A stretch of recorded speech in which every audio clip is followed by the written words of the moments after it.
Welcome to my YouTube channel. I am here to talk about Schwartz talk. I am Serdar Karakiprik. Here is content. Who is Barry Schwartz? Barry Schwartz is an American psychologist. Barry Schwartz is the Darwin Cartwright Professor of Social Theory and Social Action at Swarthmore College, and since 2016 has been visiting professor at the University of California, Berkeley. His work focuses on the intersection of psychology and economics. He frequently publishes editorials in the New York Times, applying his research in psychology to current events. Schwartz's research addresses morality, decision-making, and the interrelationships between behavioral science and society.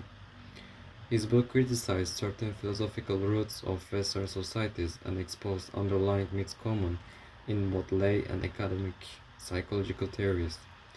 In particular, he is a critic of the rational economic man model in both psychology and economics. The paradox of choice. The paradox of choice is an observation that having many options to choose from, rather than making people happy and ensuring they get what they want, can cause them stress and problematic decision making. And I think here is a good caricature for understanding paradox of choice. This man first raised his expectations. He said, "Oh, this has got to be good." Then he saw the other flowers. This is called opportunity cost. And I should cut the other one, and it's the anticipated regret. And finally, he said himself, "I never picked the best one," and it's the self blame. The official syllogism. The official syllogism in the US and almost all Western countries runs roughly like this: the more freedom people have, the better off they are. We should take every opportunity to enhance freedom when we can. According to Barry Schwartz, research that done in the 15 years has shown that when people have too much choice, bad stuff happens. What too much choice does: paralysis, bad decisions, and dissatisfaction with good decision. Let's start with paralysis. When we have many options in front of us, we have a hard time making a decision, and we may get tired. This can cause us to drain our energy, and we may not be able to take action. The second bad thing is to make a bad decision. If people somehow overcome paralyzed and make a decision, their decision will likely to be a bad one. And the third thing is dissatisfaction with good decision. Let's say you overcome paralysis and made a good choice, but after all this thinking, you become quite worn out and feel less satisfied, even though you made a good decision. Okay, alright, what can be done? First, find the sweet spot, but there is no formula about it. I mean, every person should find its sweet spot by self. And the second thing is separate the principle and the agent. Even if you have a lot of choices, you should minimize it by filtering wisely. When you filter wisely, you will already have the right and few choices in front of you. And the third thing is pay attention to choice architecture. So if you pay attention to how options are structured, you're likely to make a decision well.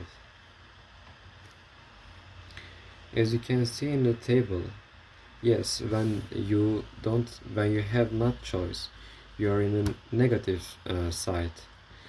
But but if the number of choice increase, it turns positive. But here is the punchline point: When the number of choices uh, increase and increase, then it again turns the negative side.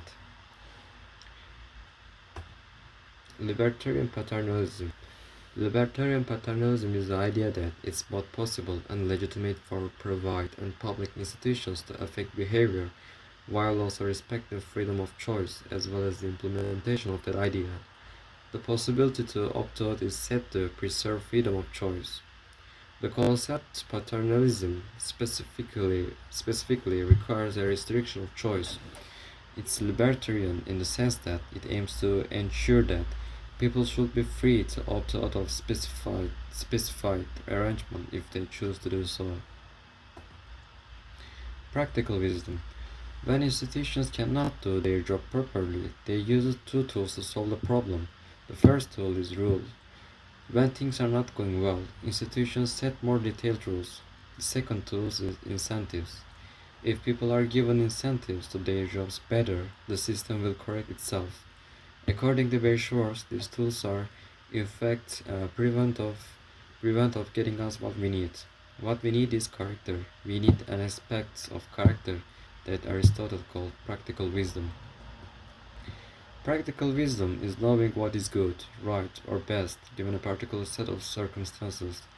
The roots of this idea can be traced back more than 2,400 years to Aristotle in ancient Greece. Aristotle attempted to distinguish different kinds of knowledge, different ways of knowing. Practical wisdom is concerned with both the context and reasons for the decision we make. It's not the kind of knowledge we selectively apply, it's a knowledge we carry with us at all times. It's based on our past experiences, our values, our moral sensibilities, and our knowledge of ideas that might be brought to bear on a particular problem. In short, practical wisdom is doing the best things for good reasons in the best ways. Wise people know when and how to bend the rules. They know very well how to improvise. They know that differences between cowardice and recklessness. They know well how to choose between virtues and rules. Wise people can see the world as other people see the world, and they can feel what other people are feeling. Thank you for listening to me.